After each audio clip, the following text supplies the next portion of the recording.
Rusia telah berhasil maju dan menembus garis pertahanan Ukraina, bahkan dilaporkan telah mengepung dan menghancurkan formasi Ukraina di sekitar stasiun kereta dan kawasan industri Pokrovsk.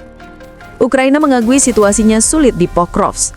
Militer Ukraina mengonfirmasi bahwa setidaknya 200 tentara Rusia telah menembus perimeter pertahanan kota. Sebagai respons, Ukraina telah mengerahkan pasukan khusus, kemungkinan besar dengan helikopter Black Hawk, untuk menstabilkan situasi dan memperkuat garis suplai. Perebutan Pokrovsk akan menjadi kemenangan teritorial signifikan bagi Rusia sejak jatuhnya Avdiivka pada awal 2024. Kota ini adalah pusat jalan dan kereta api yang penting, dan penguasaannya akan membuka jalan bagi Rusia untuk maju ke kota-kota besar Ukraina lainnya di Donetsk, seperti Kramatorsk dan Sloviansk.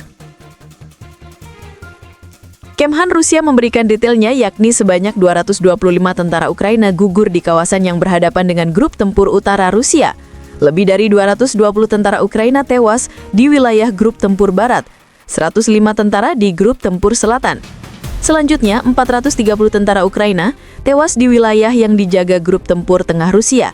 Lebih dari 240 tentara di wilayah grup tempur timur dan 80 tentara di wilayah tanggung jawab grup tempur Dnepr Rusia. Dalam pernyataan Kemhan Rusia, unit-unit grup tempur utara Rusia disebutkan menyerang pasukan 3 brigade mekanik Ukraina, 1 resimen penyerang, dan 2 brigade pertahanan teritorial Ukraina di dekat Alekseyevka, Andreyevka, Proleparskoye, Novaya Sech, dan Korchavovka di wilayah Sumy.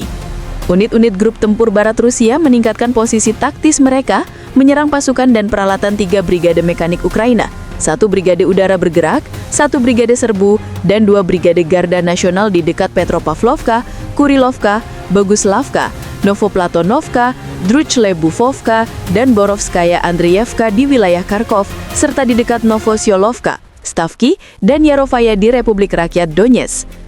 Unit-unit grup tempur selatan Rusia bergerak ke posisi yang lebih menguntungkan menyerang pasukan 2 brigade mekanik Ukraina, 1 brigade marinir, 1 brigade garda nasional, dan 1 brigade pertahanan teritorial di dekat Druchkovka, Konstantinovka, Seversk, Zwanovka, Ivanopolye, Dronovka, Fyodorovka, Verolyeblovovka, dan Vasyakovka di Republik Rakyat Donetsk. Unit-unit grup tempur tengah Rusia meningkatkan posisi garis depan mereka.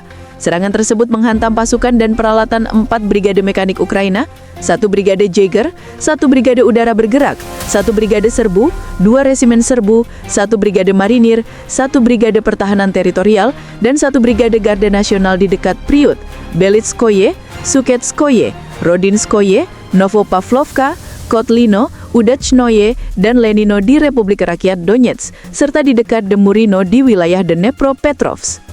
Unit-unit grup tempur timur bergerak lebih dalam ke pertahanan musuh, menghantam pasukan 1 brigade mekanik Ukraina, 1 resimen serbu, dan 1 brigade pertahanan teritorial di dekat Yegorovka, Vishnovoy, dan Radosnoy di wilayah Dnepropetrovsk, serta Uspenova di wilayah Zaporozhia.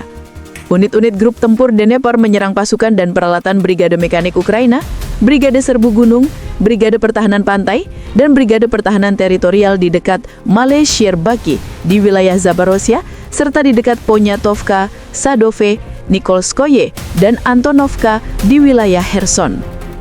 Secara umum, Rusia terus mempertahankan inisiatif serangan di front timur, menggunakan keunggulan jumlah personil dan serangan artileri atau udara untuk mendapatkan kemajuan teritorial secara bertahap. Tekanan di sektor lain, selain Pokrovsk, Rusia juga terus menekan pertahanan Ukraina di area lain di timur dan selatan, termasuk upaya-upaya untuk maju ke utara Pokrovsk, sekitar Dobropilia, dan di sekitar Kupianska.